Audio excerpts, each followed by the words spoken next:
Hi guys, welcome back to Abios Grand Tournament. We have seen 3 matches so far from the 8 planned for today. Before we jump into the usual stuff that we talk about the players, let me remind you who is hosting this tournament, because it's abiosgaming.com. This is a go-to place when it comes to esports. It's a full-blown calendar with real-time updates about the games, about the schedules, so you can check everything regarding almost every esports game, because it's 10 titles that you can check on Abios, and recently they added also Smash Bros. If you like fighting games, and they have cool Firefox and Chrome extensions, so you don't even have to visit the website itself. There'll be popping notifications about stuff happening, so that's really cool. And you can check those informations by typing in chat stuff like exclamation mark, bracket, giveaway, which actually works, and it's not a joke. You could type exclamation mark giveaway and win something. And then we have exclamation mark extensions for the extensions for Firefox and Chrome. And if you want to get some information about this 16-man invitational single elimination tournament, then you type exclamation mark Abios GT. One also important information is the fact that this channel is brand new, but you would like to follow it because of the following reason. There will be more tournaments going on this channel, not only Hearthstone, but also CSGO, maybe Heroes of the Storm, other games. So if you like other competitive environment, definitely want to follow this channel. But now let's jump to the next game, which will be Kaldi versus Phonetap. What do we know about those players, Subtle? Kaldi recently kind of switched more into an analyst role and away from competitive play a little bit. He got picked up by Tempo Storm and was initially in charge, I believe, of working on their lineups for the Archon Team League. Yep. And really turned the Tempo Storm performance around, because they were really struggling. And then literally the very first week after he joined, then things started to get turned around. They ended up qualifying for the live finals in the top 4. But before that, he had a pretty reasonable storied history in competitive play as well.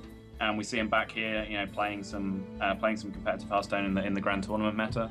Phonetap, on the other hand, he had his one breakout tournament with. Remind me, what's the name of the tournament again? I've forgotten it. Which one? The major that Phonetap won. Was it ESL Legendary? ESL Legendary. Yeah. Yes.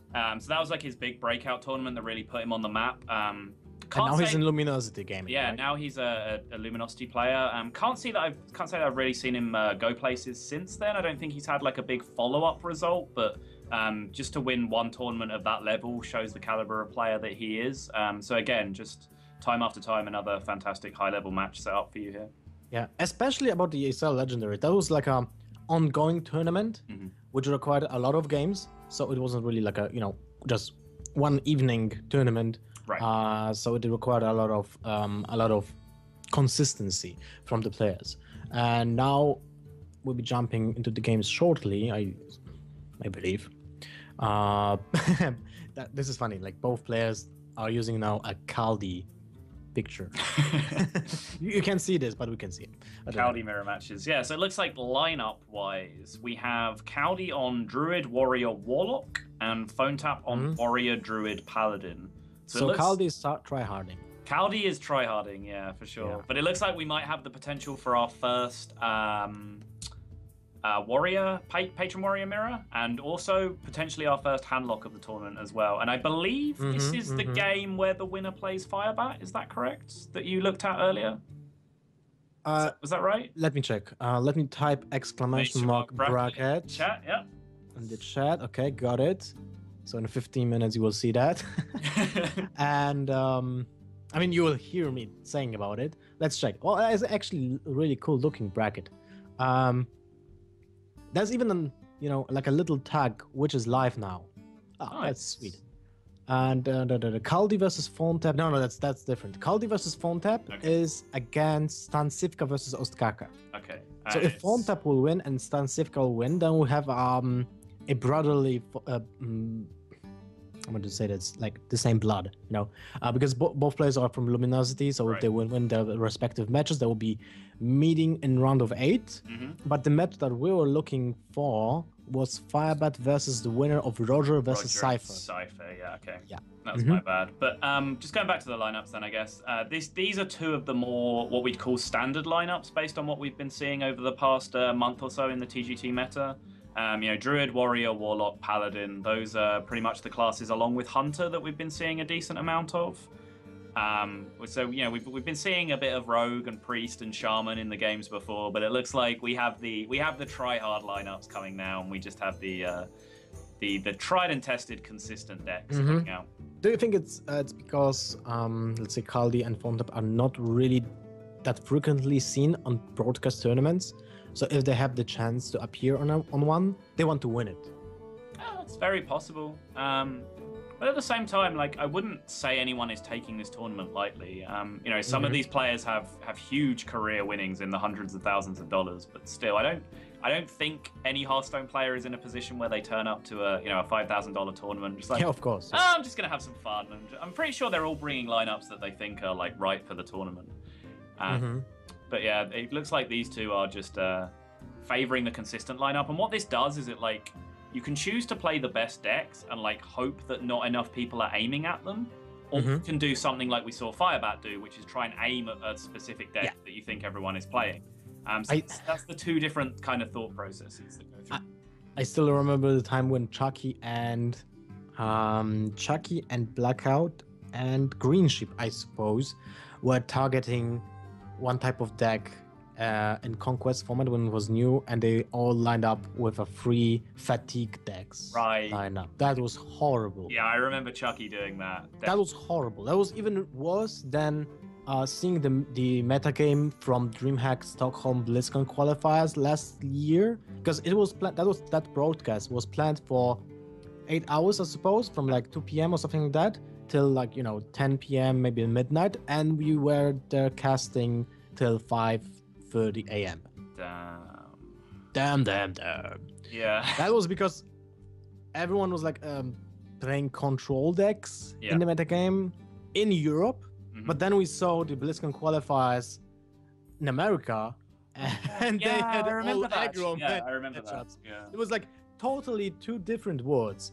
America, aggro, Europe, control. And to be honest, I like the aggro meta more because it was less exhausting, and it took less time to actually play the games, Yeah. Yeah, I can absolutely understand that.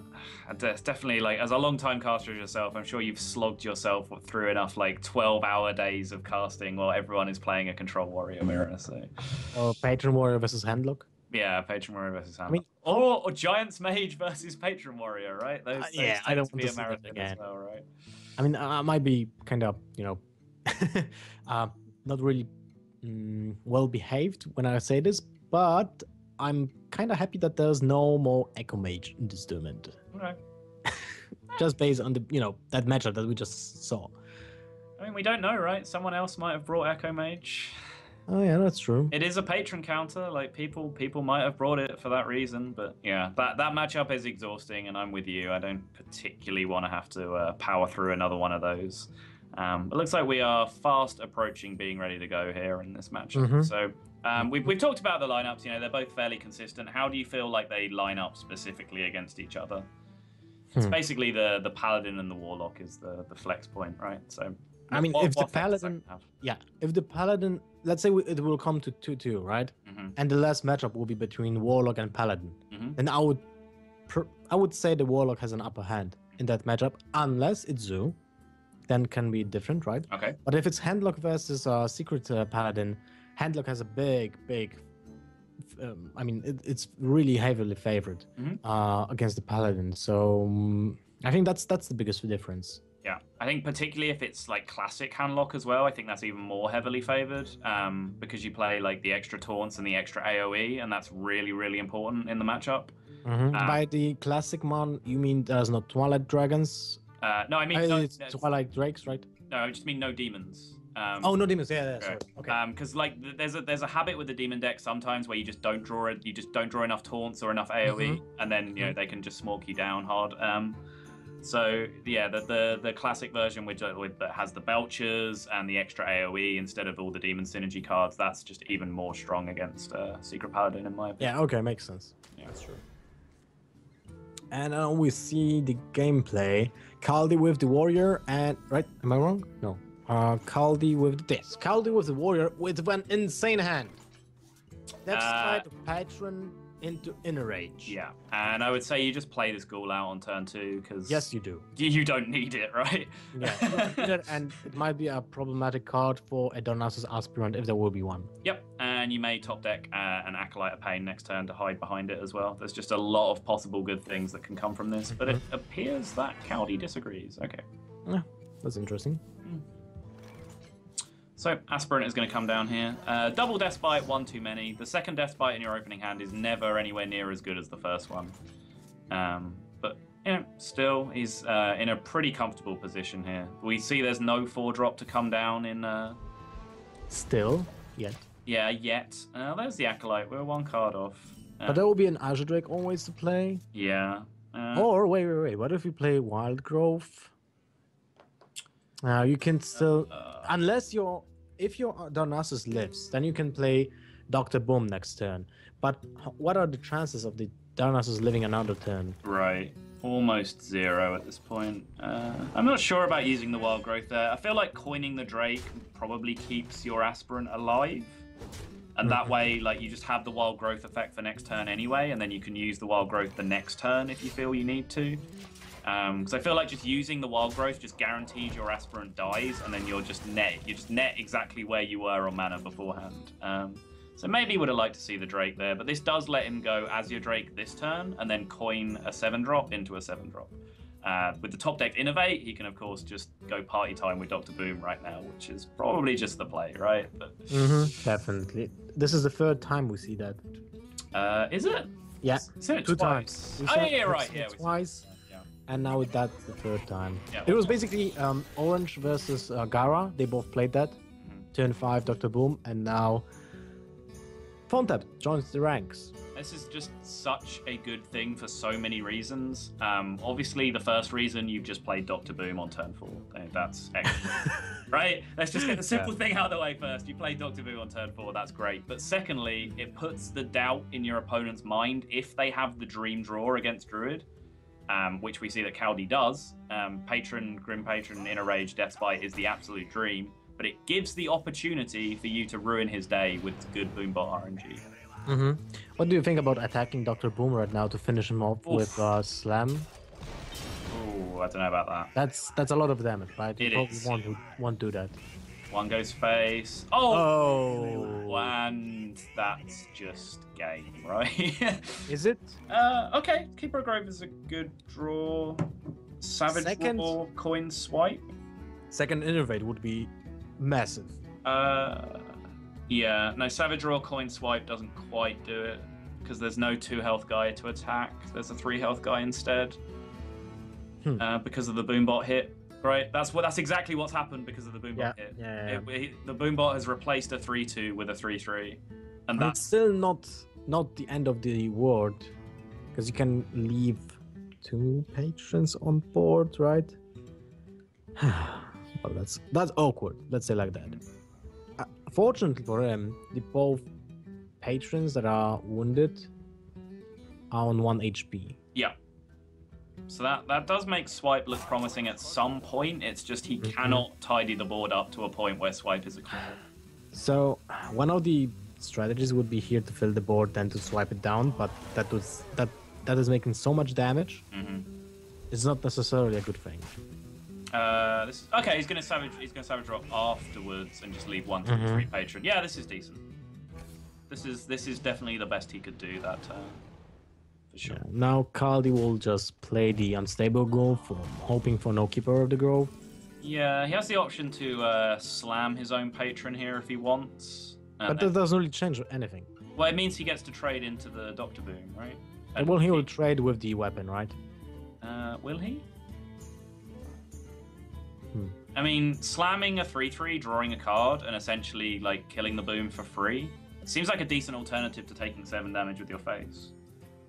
I think there's merit to both. It just depends how brave you want to be. And it looks like Kaldi's going for the brave play here. I think you go for the brave play because okay. it's turn 6. Sure. It's so far away from the combo, right? Sure. And the druid is low on cards, so unless he has an Ancient of Law, there's really a small chance that it will be a combo already in hand. Yeah, absolutely. And even if it's like one card of that 3 cards in his hand would be a part of the combo, that's even better for the warrior player, because there's less chances of having like big creatures hitting the board. Yeah, that's a very good point. But yeah, he does have the Keeper of the Grove option here, just to silence away that Grim Patron and prevent any more value from patrons this game, unless the second one is in Kaldi's hand. But it is his only play for this turn if he does it, and he just ends up floating a whole bunch of mana. Like, the hero power gains 1 armor, but there's not really a relevant attack for him to make. So. No, that's a good draw. It is a very, double acolytes. Fine draw. If this pulls, he could play 1 and try and get greedy and pull a Battle Rage with it. He has the Slam for an extra draw to find that as well, but honestly, double acolyte just seems fantastic here, right? Floating Berserker, 1 acolyte? I think that's even better, because you saw 1 keeper, 1 swipe.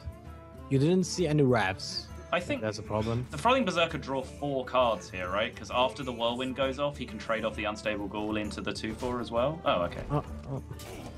Wouldn't you rather draw 4 cards? Well, we probably will next turn. I guess. Yeah, right. Alright, yeah, I guess that's fair. So there's no reason to draw those cards, because probably you won't play anything anyway. Yep, absolutely. And having 1 more damage might be relevant, and also having the AoE for next turn might be relevant if you will draw a Warsong Commander, because that might just be the game, right? Yep. Yeah, and if you hit the Battle Rage right now, there's almost like a really huge chance to draw the Warsong Commander also, because you draw 5 cards. Yeah, makes for a lot 2 of mana. sense. Yeah, you've convinced me. Yeah, all right. Not drawing the cards was definitely better. Consider me convinced, Lothar. Battle Rage definitely looks like the play here. You have 4 chances to hit Warsong, and then you have the 6 mana, 5 chances to hit Warsong, and you have the 6 mana to play them, and then there will be 7 minions on the board. So the Frothing immediately gets buffed to 9, and then you get to trade 3 1-attack minions. 15. So yeah, it's exact lethal, right? If he draws Warsong. Interesting. Should be. Yeah, there it is. But he has already traded 1 acolyte though, so I think that leaves him short of having lethal now. Oh, why would he do that? I'm not sure. He traded 1 acolyte first, and then Battle Rage. And then Battle Rage, because he was concerned about the overall overdraw. So if he didn't hit the Warsong and didn't have lethal, he would have ended up overdrawing a ton of cards. But you can. How much? No, wait, 3, 6. No, never mind. Yeah, he would have drawn. He would have drawn 4, gone immediately up to 10, and there was still 2 acolytes on the board to do things with. So I'm okay with this play. I think he's pretty happy that he's winning the long game at this point. He doesn't have to win exactly this turn. So, especially with the Patron word in hand. Yeah, sure. To replenish the board. Well, it doesn't look good for Phonetap, that's for sure. It does not. Just trying to see if he has any sort of option that could conceivably keep him alive. I mean, he would assume his opponent has Warsong Commander and one of the cards that will burst him, be it Grim Patron or Frothing Berserker in his hand. So can he make any sort of play that theoretically keeps him alive against that sort of thing? I don't think so, right? No, I don't think so either. No. Alright, so that is a pretty quick game 1 going to Kaldi. Should be noted as well that Kaldi is really not feeling well right now, so it might have picked up his spirits a little bit to pick up this game 1 so quickly.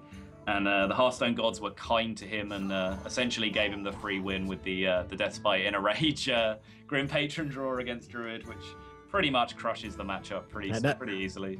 That's how you want to play that matchup. Yeah. You want to play, like it's like the conclusion of Druid in general. They have problem with minions. If there are more minions that can be dealt with hero power or a swipe, then probably they will lose. Yeah. So yeah, play against a deck that struggles with minions. Why not play 4 of them on turn 5? That seems reasonable, for right? 5 mana, yeah. Yeah. Seems fair. Yep. Okay, so Magni takes the lead, aka Kaldi, and now let's think what will be the next pick for Kaldi. He has the Warrior secured, he has Druid and Warlock left. We just saw Phonetap playing Druid, but has Warrior and Paladin also in his arsenal. Mm-hmm. And I think you don't want to play the Warlock yet. Oh, do you? I mean, when you make an analysis of how the players are usually picking the game after they lose, right, most of them are sticking to the class. Yeah, that's definitely a thing. The people that have done the statistics on this say that that is a thing, and people tend to stick more often than not. So if you have the read, and Kaldi, as we know, he's been hired by Tempo Storm specifically as an analyst. Exactly. So in the time since he's seen the brackets, he will have researched Phonetap as much as he can, because that's just what he does. So if he gets a read that maybe in tournament he does stick with a deck when he loses, we might see the Warlock come out. In fact, we do. So that may actually have been the case, and he's tried to get the Warlock into the repeat patron here, but Phonetap has in fact second. No, that would be the Druid. The exact opposite, because patron was played by Kaldi.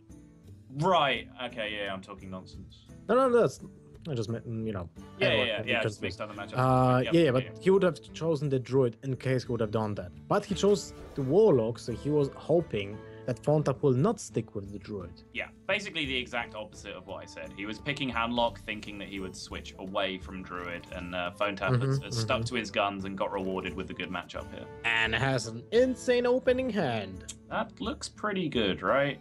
Yep, it does. Wait, would you go for Wild Growth or Darnassus? I like playing Aspirant first, personally. Yes, I would have done the same. It plays into turn 2 Dark Bomb, but then you just have the Wild Growth to fall back on anyway. Yeah, and you're almost on cure because you have the Shadow of Extremis anyway. Yeah, exactly. And then this way it just kind of feels like, when does this 2-3 get played? And I feel like if it goes all the way to the late game, you'd rather have a Wild Growth in your hand to cycle late on than just have a 2-3 to play out on turn 10 that isn't going to do anything. So, and it also requires the Handlock player to have the Dark Bomb and use it. Yeah. And Handlock players usually want to just tap on turn 2. Yeah, exactly.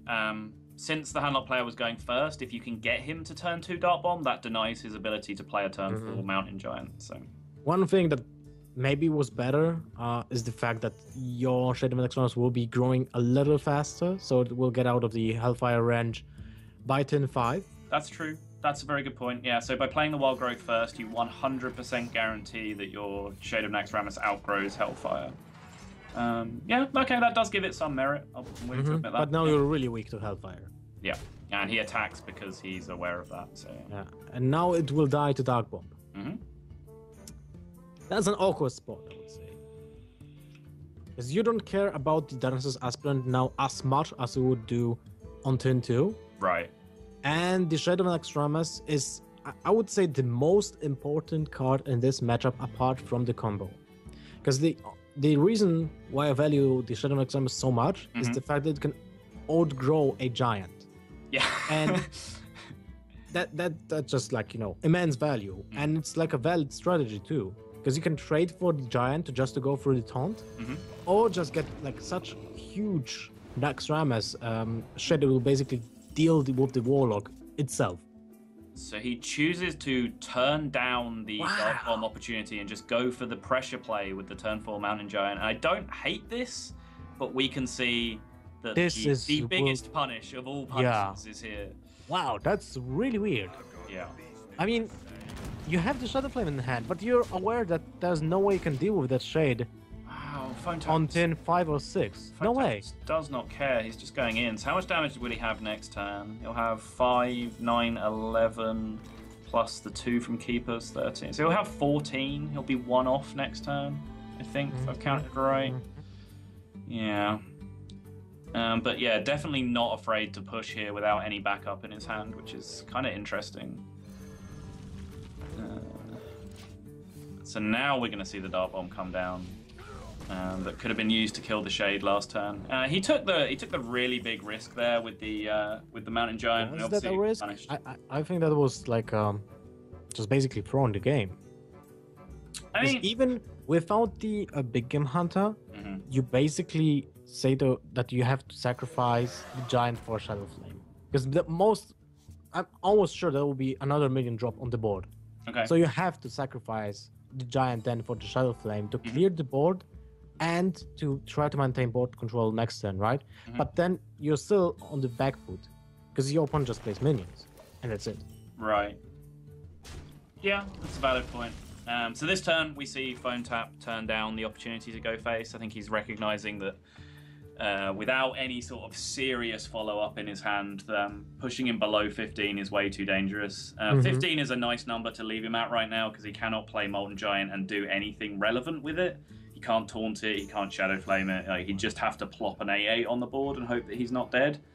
So yeah, 15 is a nice awkward number to leave him at here, so no great surprise to see him skip the attacks. How do you feel about the just Void Caller Sun Fury Protector here? Hope that you're not dead, and then maybe next turn you can claw your way back in with taunting up Jiraxxus and a Molten Giant? You didn't see a single keeper yet, so I would say a Dark Bomb is better, but not on the Darnassus Aspirant. Yeah, why would you kill that instead of the Shade? I mean, only because of the combo, but that's if there's the combo, you will be dead anyway. Right.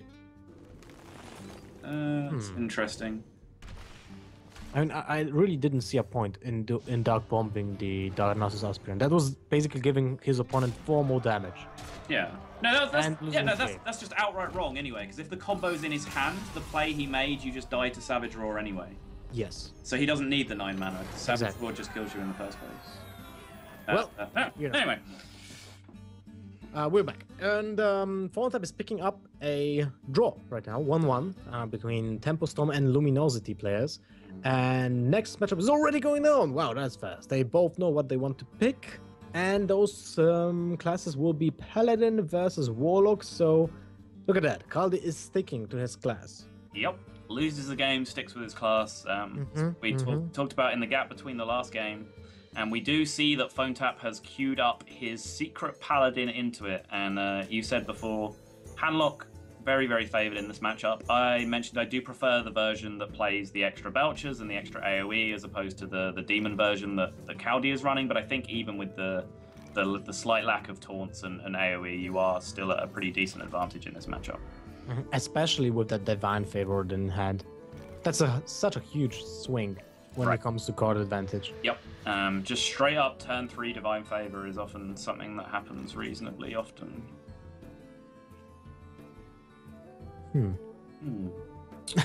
It's like, what do you do now? I mean, the competitive spirit would be great in this matchup if any of your creatures wouldn't die after the competitive spirit to Hellfire anyway.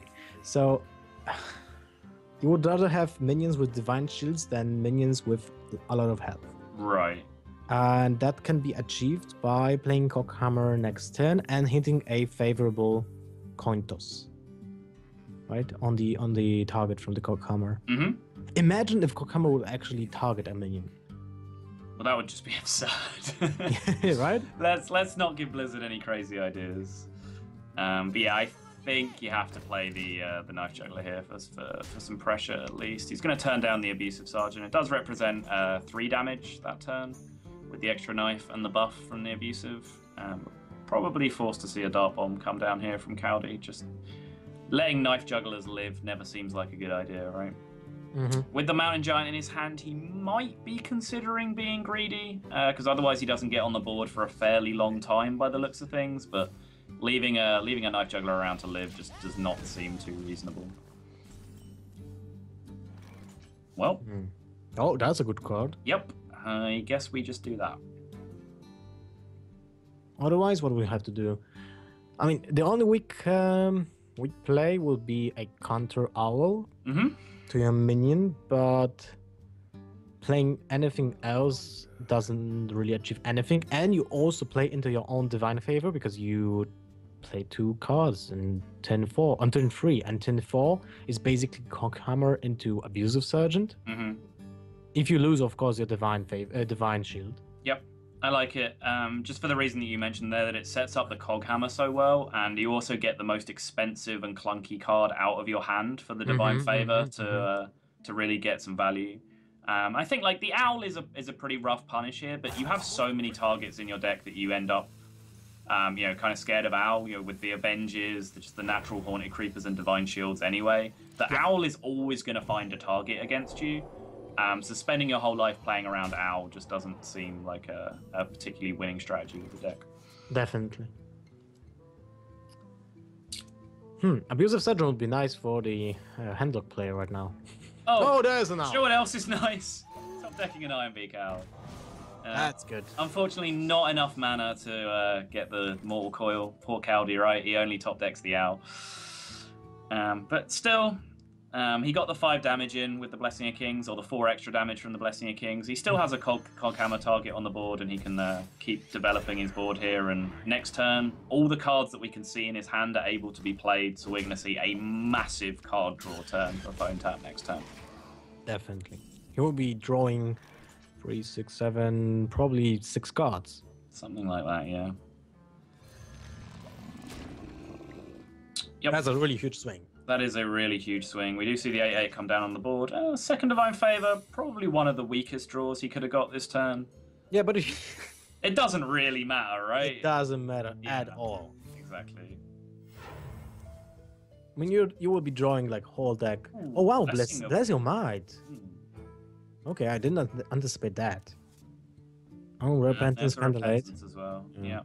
It is a huge card if he can time it effectively against a potential Molten Giant that's going to be taunted or something. But you are pretty much playing guesswork, because it's really, really hard to read what your opponent's play is going to be when you're playing against a Handlock. You can say, okay, this would be a bad turn for him to Molten Giant, and he might end up, heal botting you instead, and you just get Repentance on a heal bot, and then next turn he taunts up Ancient Watchers, and you wish you'd held your Repentance. So you're basically just taking a guess with it, but a well-timed guess with it can just swing a game on its head.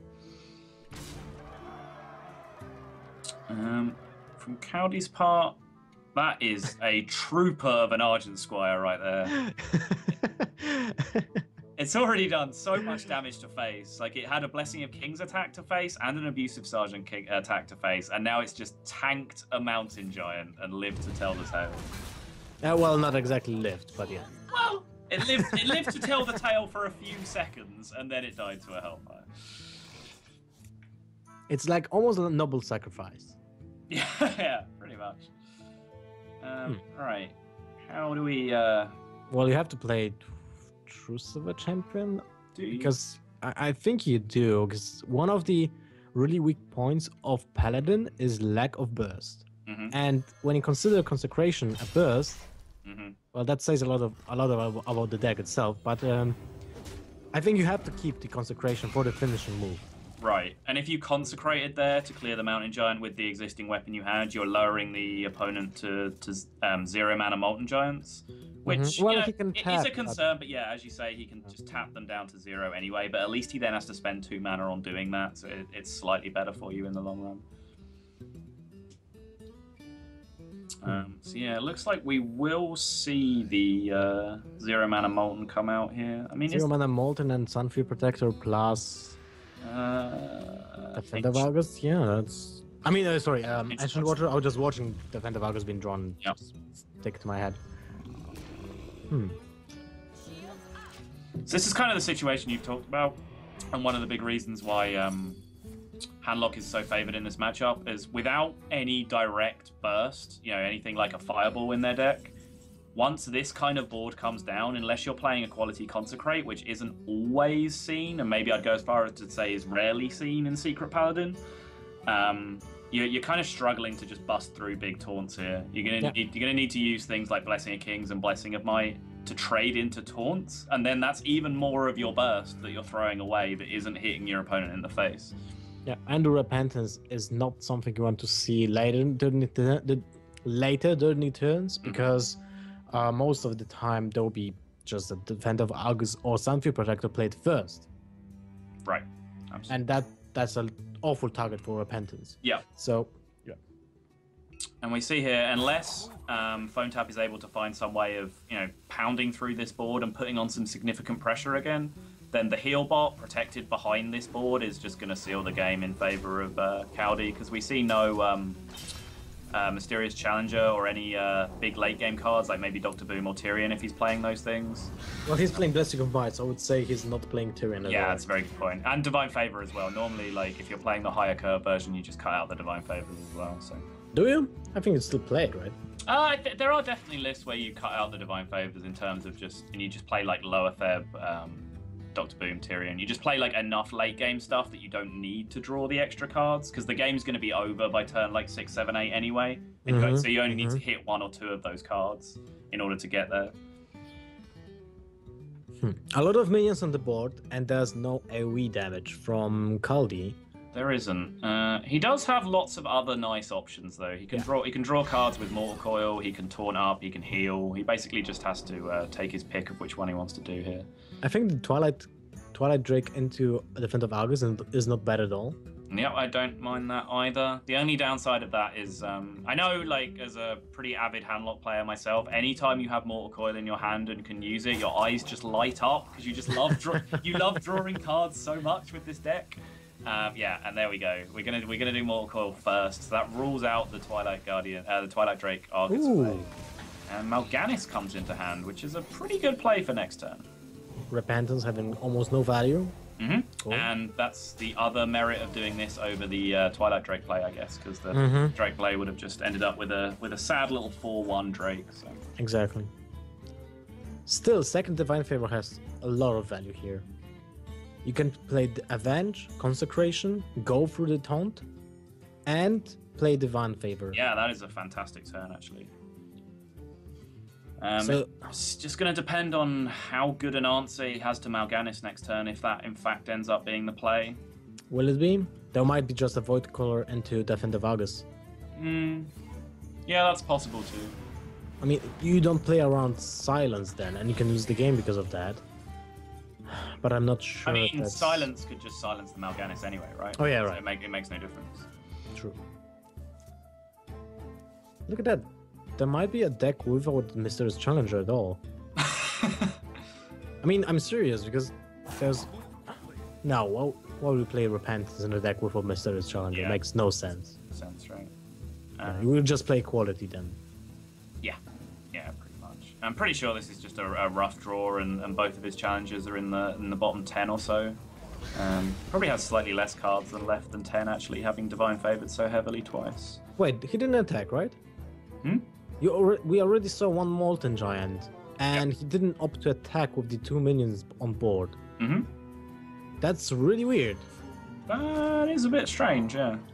Because usually when you saw one, you just go for face. Because if he would have had 2 in his hand, he would have played 2, and he only did draw 2 cards from that turn when he played the Molten Giant. Yeah. Sorry, one turn. Because last time he played Healbot. He drew a card with the Mortal Coil, right? But that was before Healbot. Before Healbot, yeah, you're right. He tapped after Healbot. Yeah. So so 2 cards, but that's like really slim chance. And now he has 4, 5, 9 damage, 11 damage. Knife Juggler Mustafa. Yeah, might potentially lethal. That could have been lethal if he would attack last turn, but then probably Kaldi would have taunted up. So. I don't know. It's hard to say, but yeah, right now he has 5 damage on board, and then 9 with the Blessing of Kings, 11 with the Abusive. So he'd need to hit 3 knives to face, and he only has room on his board for 3 minions. That doesn't seem likely. Yep. Especially since one of those minions needs to be the Knife Juggler. By the way, guys, just reminding you, if you want to have 5 minutes of fame on the stream, remember to tweet with inclusion of the hashtag Abios GT and with a comment about the tournament. So then you will appear on the tweet on screen. So he is going to go for the muster play, but he's going to use it as a board clearing tool instead of trying to make the push for lethal. There was no real potential lethal push there, and it looks like he may have roped. No, looks like the animations are just queued up. And all right, fine, but still, Mal'Ganis on board is just going to be lethal for Kaldi, especially with that Doomguard draw off the top. So what do you think about this game? Could have been then done something different by Phonetap to prevent this? It's interesting, right? Because you talked about, the diverging worlds in the last term, where if he'd have been more aggressive, we would have seen Kaldi taunt. So, sure, you can say, oh, he might have had lethal, but it's hard to say, because if he'd have been more aggressive, he would have caused his opponent not to tap, and he might have been going for that, caused his opponent to taunt.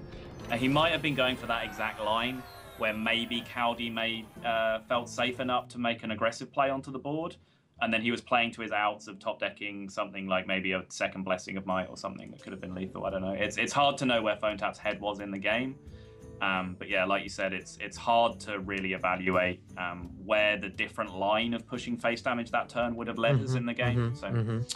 Yeah, I mean, usually when I experience that matchup, whatever Paladin you play.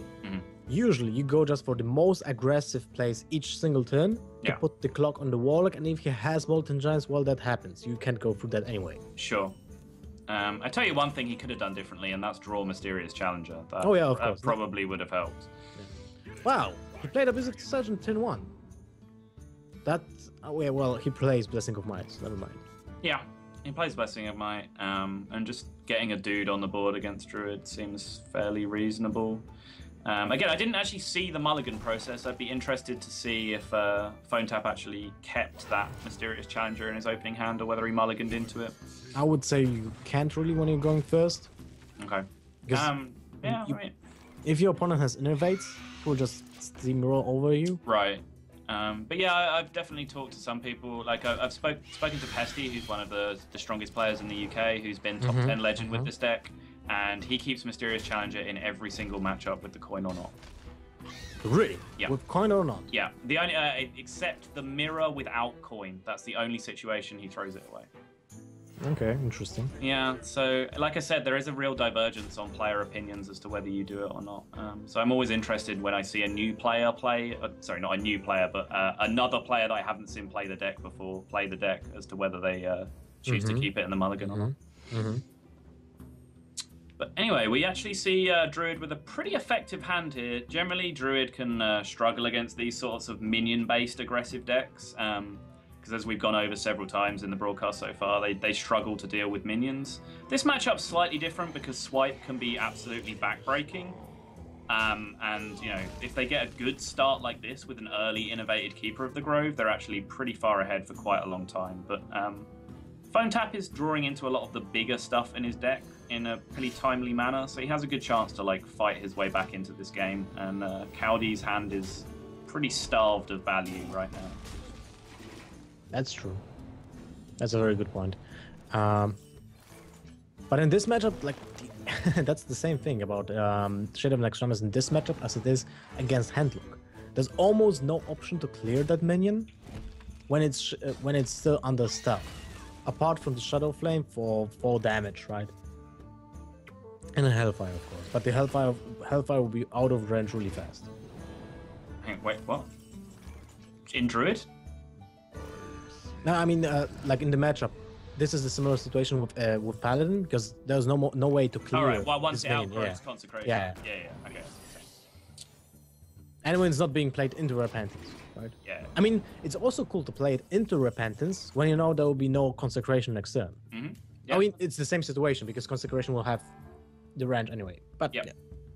But yeah, we do see the Challenger come down on turn 6, which is a big miss for Phonetap in the last game. This really is one of those live or die decks where sometimes it does just its survival hinges on whether you manage to hit that Mysterious Challenger in a timely manner. And we see, Phonetap got a much better draw this turn, where his early hand didn't really get flooded with secrets, and he got to get the full 5 secret Christmas tree out on turn 6. So. Are you a fan of the full Christmas tree or just 4 minions? Sorry, 4 secrets. I like playing all 5. Okay. I like the build I've played most recently plays 8 secrets, 3 2-ofs and 2 1-ofs.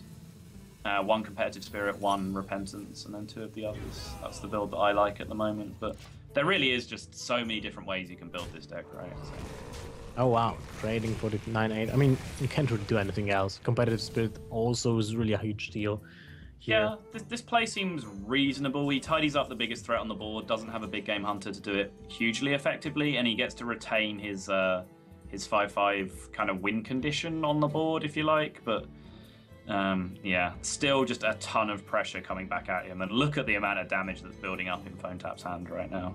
Yeah, I would say that Druid is really not favored in this matchup when Dr. Six just hits the board. Yeah, absolutely. And you can go ahead and use one of these buffs quite happily because you saw that your Mysterious Challenger last turn did not get big game hunted.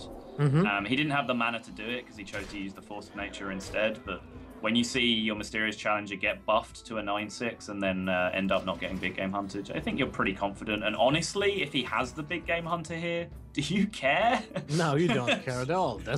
Even the Knife Juggler is a threat to the Druid. Yeah. So there's nothing you can do to maybe... Okay, you can go for a Doomsayer. You can go for a Doomsayer, yeah. Swipe's a good draw. But you have to sacrifice your Shade in this situation. I mean, it's still a clear. You do, but, you know... Is there a secret out? I'm not... Yeah, I believe... No, there was one secret left at the end of this Challenger turn, and it was Competitive Spirit, and it propped. So I think all the secrets are clear right now. Okay, so go with the swipe first. Yep, absolutely. Oh, you should attack into the 7-6. So it might have been... Might have been a taunt. A taunt, and then you'll have to use the Wrath. But, you know, like, from Phonetap's... Oh, sorry, from Kaldi's perspective, you know, assume those two cards in your hand are just secrets. Sorry, in the Paladin's hands are just secrets, and suddenly you're looking in pretty solid shape, right? You know, you're only taking 6 at the most next turn, and you have Ancient of Law to heal up, you have Dr. Boom for a lot of value on the board, but unfortunately, those two cards in his hand aren't secrets, and they're in fact just lethal. Yep, that's enough. And a coin is being drawn. Whoa, that's completely anti-Divine Favor. Coin Divine Favor? Oh, come on. Where's the BM? Ugh, disappointing. Disappointing, Lothar. Yeah, well,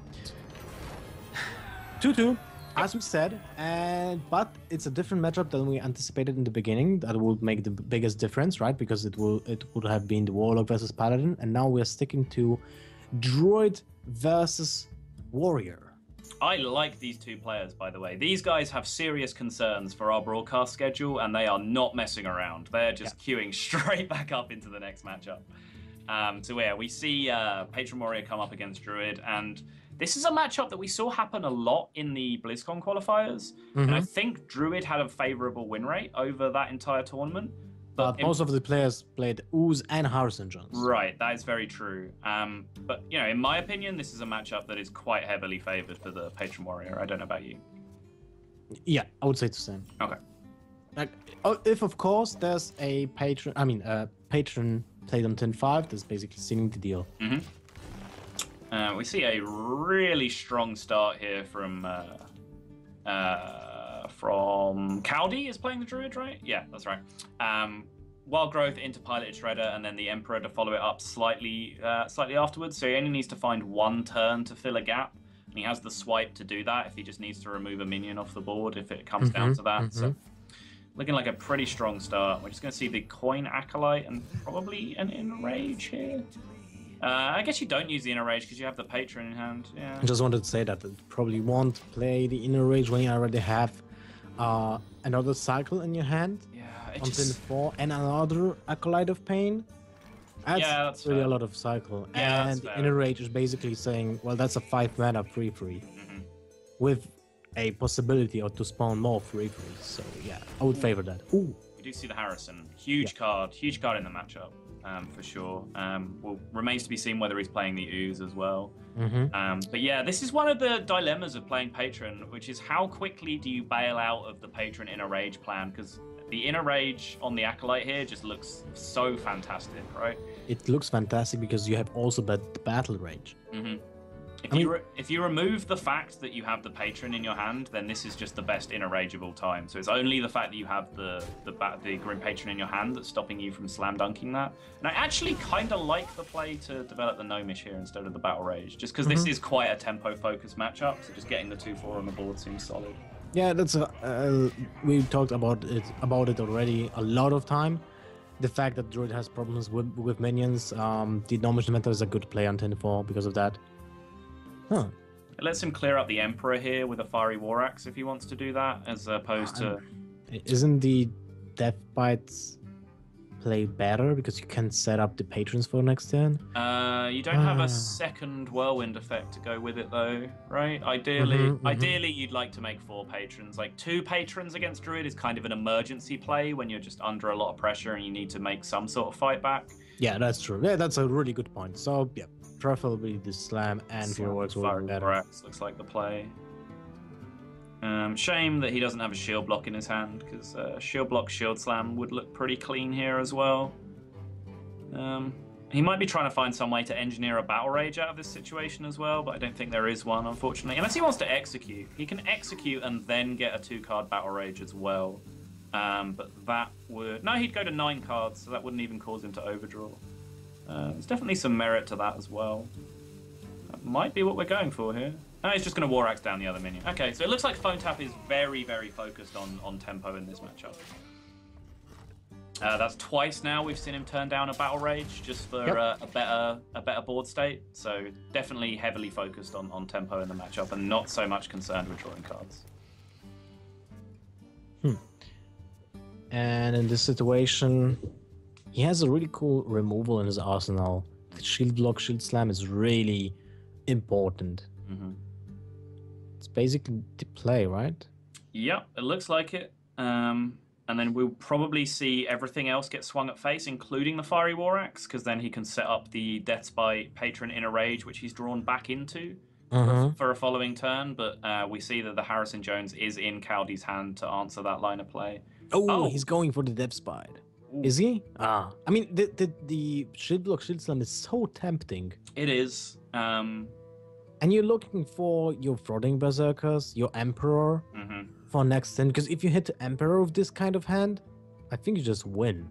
Yeah, that's fair. It's just...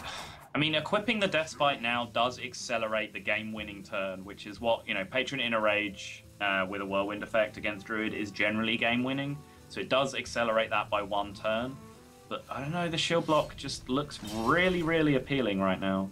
Is he actually going to use Tempo Inner Rage here? No, no way, right? Yeah. Okay. Yeah, no way. It looked for a second like he was mousing over it, but there's no way I ever see that play happening. So.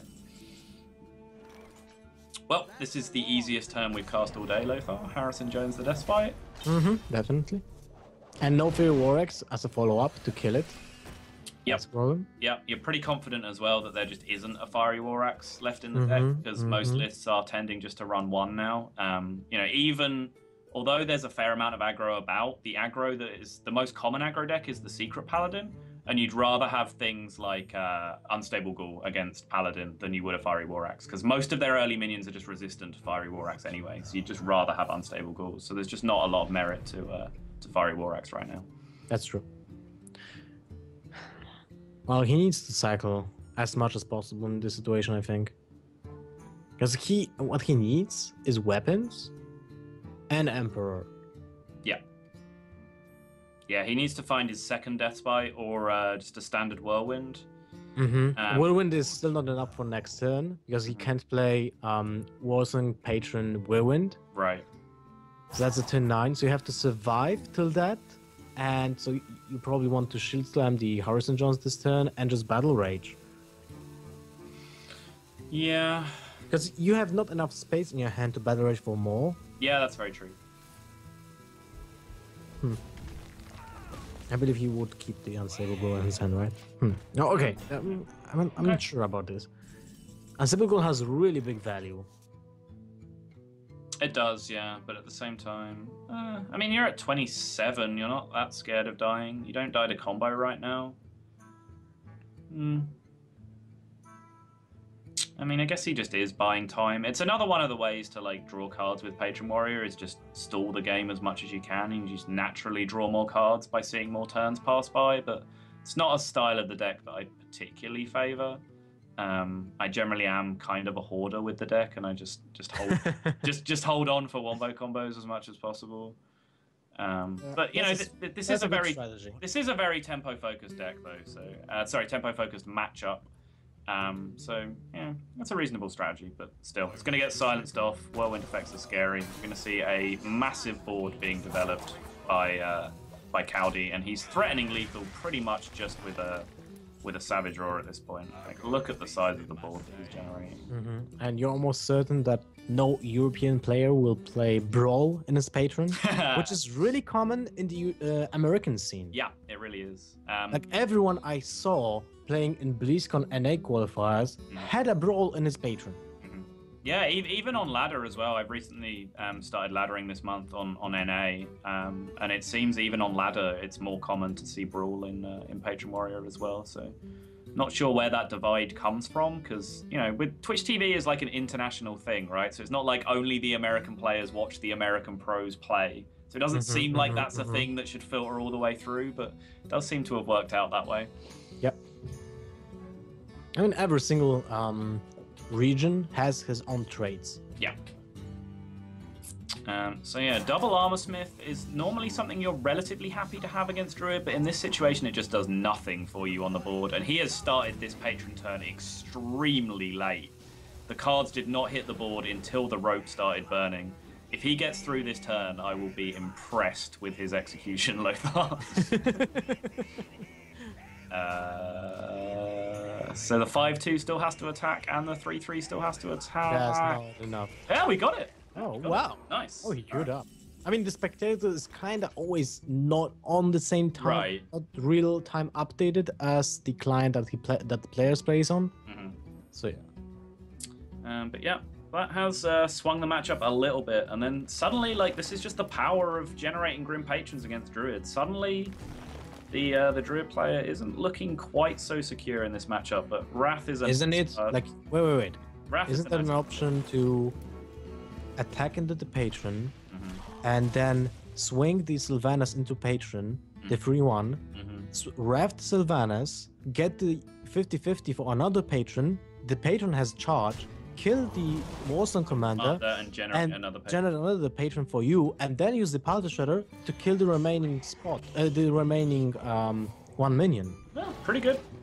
50-50 for an absolute, like, almost certainly game-winning play. If you get your own Grim Patron and deny things like Whirlwind on top of the rest of the board that you have, then that's almost certainly game-winning. But honestly, the play he ended up with was 100% consistent, and he's in a pretty solid position still. So don't know if he saw the play and turned it down deliberately, but either way, he's ended up in a pretty nice position. But I like your play a lot, Lothar. I think that was definitely worth the risk for the amount of benefit you gained out of it.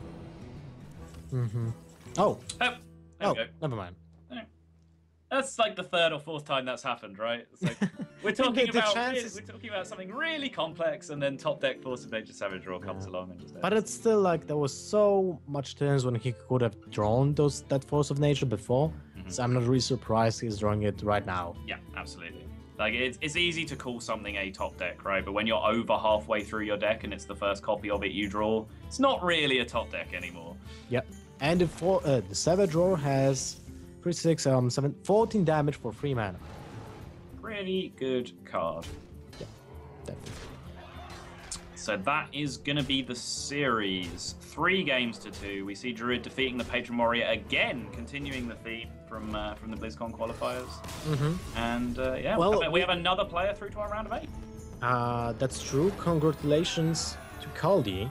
I would say that the Harrison Jones was the MVP in this situation. Yeah. Without the Harrison Jones, the Patron could have been just played on board with the Inner Rage, and that would swing the momentum in Patron's favor, and be really hard for Druid to make a comeback. Like, almost no option to make a comeback at the turn 6 then. So yeah, Harrison Jones really impressive, made an impressive impression. But that's it for this game. Next game scheduled is, let me check, Tides versus E-Corp. Dance game. Man,